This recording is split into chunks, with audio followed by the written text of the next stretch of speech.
Hello guys, good evening. Ngayon nagbabasa ako ng ng pandesal. Ito para sa mga baguhan o kaya sa hindi pa mga marunong magbasta ng ganito para sa inyo 'to. Pwede niyo panoorin 'to, pwede niyo gayahin ganitong pagbaston. Mas maganda kasi ganitong pagbaston kapag malambot yung masa. Dapat ang pandesal niyo malambot ang masa para maganda yung tubo. Tapos ganitong pagfigura.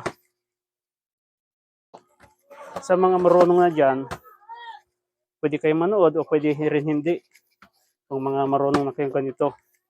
Pero mas maigi pa, panoorin niyo pa rin para makakuha kayo ng technique or idea. Di ba? Dito lang ako magbasta ng pandesal, guys. Nagpandesal ako ngayon kasi gabi na.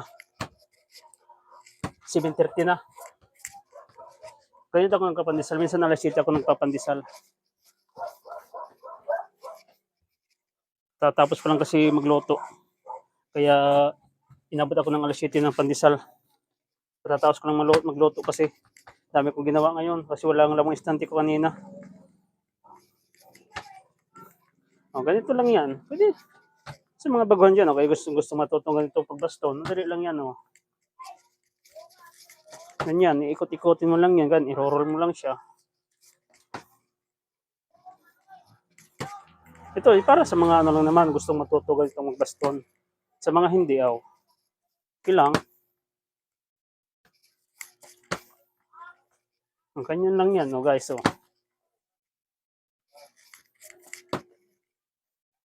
Tapos ganitong masa mo, malambot. Mano-mano nga pala pandesal ko, guys, ha. Mano-mano ng pandesal ko, mano-mano.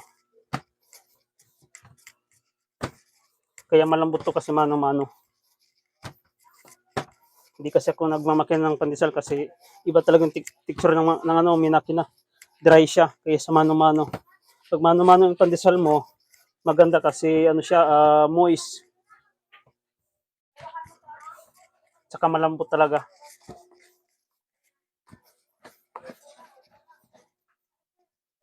Kasi yun ang gusto ng customer eh.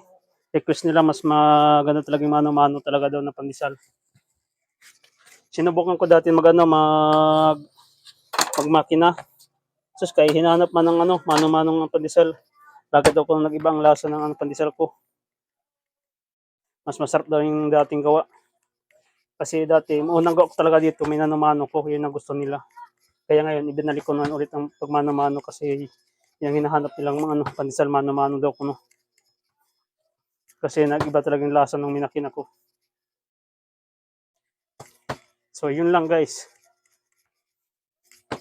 Sa mga gusto tutong ganito, figura, panoorin nyo lang kung paano ko ginagawa.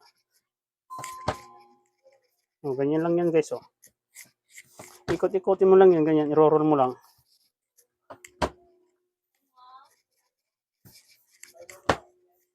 Okay guys, hanggang dito na lang. Maraming salamat. Kung nagustuhan yung video ko, paki-like na lang.